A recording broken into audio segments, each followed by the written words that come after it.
Un metge i un capellà es van unir per crear una autèntica revolució sanitària al barri del Bon Pastor. Aquesta història va passar aquí.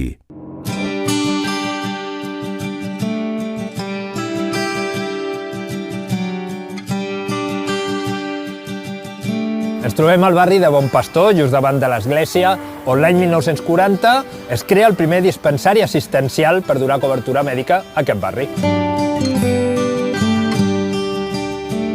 Aquest barri, el seu origen és una zona agrícola aïllada de Barcelona, tocada al Besòs, en el qual apareix una empresa molt important, l'Enric Sanchís, que era químic, i unes cases al seu voltant, no només per treballadors, sinó de persones que vindran aquí a viure. Aquí s'instal·larà les cases barates, un dels polígons més importants de cases barates. Per a gent que vivia en barraques a Montjuïc, en un moment en què s'està construint l'Exposició Universal de 1929, però també en les obres del metro. Però no es creen tots els serveis al voltant d'aquestes cases, amb la qual cosa és un barri que acaba patint el fet d'haver d'anar, per exemple, a Sant Adrià o haver d'anar a Santa Coloma, perquè recordem que en aquell moment pertanyia a Santa Coloma, aquest barri, per fer qualsevol mena de gestió. Aquí vivien 4.500 persones.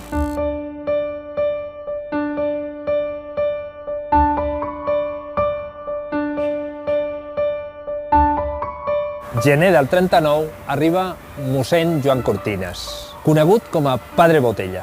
Aquest mossèn es dona compte de les necessitats que té aquest barri, per això serà conegut com a Padre Botella. Una de les coses que farà és recopilar els envasos de les ampolles de cava per intentar vendre'ls i aconseguir uns diners amb el qual fer una obra social. Veu la necessitat de totes les mancances que té el barri, entre ells, i principal, la manca d'un dispensari on rebre una atenció mèdica de mínima qualitat. Entra en contacte amb Alfons Balcells. És un metge de l'Hospital Clínic, un cardiòleg, i té la necessitat de donar una assistència de manera gratuïta en les seves hores lliures. Per una banda, Alfons Balcells aportarà un equip de metges i infermeres i el Padre Botella aportarà el lloc on fer-ho, la rectoria. Perquè aquest dispensari funcionés, feia falta 1 metges, 10 metges especialistes de primera qualitat vindran aquí, però calien, per exemple, els medicaments, o calien els aparells de diagnosis. I per això necessitaran l'aportació econòmica, com les que fan un personatge molt famós en aquell moment, com és el Franz Johann, que formava part del grup dels vienesos, famosos no només en el teatre, sinó a la televisió.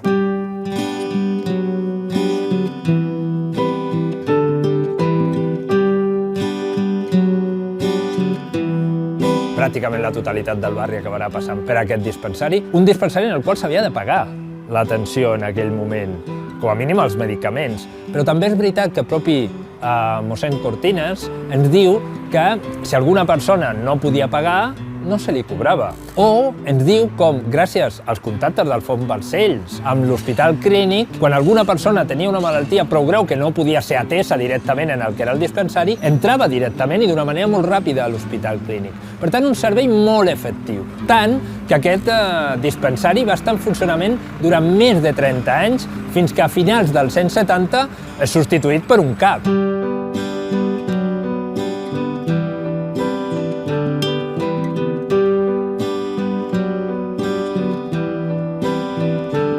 En mossèn Joan Cortines és un personatge que ha deixat un record molt important en aquest barri, una petjada molt profunda.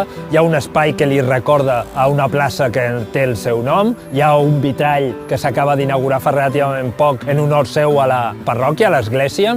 Un dispensari que va ser més important, no només pel Bon Pastor, sinó molt més important del que sembla, ja que Alfons Balcells és encarregat més endavant pel Ministeri de Treball d'organitzar un servei assistencial públic per tota la població. I quan ell dissenya la seguretat social que avui coneixem, no només el projecte de seguretat social, sinó com havia de funcionar, ell recupera la idea d'aquest dispensari per posar-lo en pràctica i estendre-ho arreu de tot l'estat espanyol.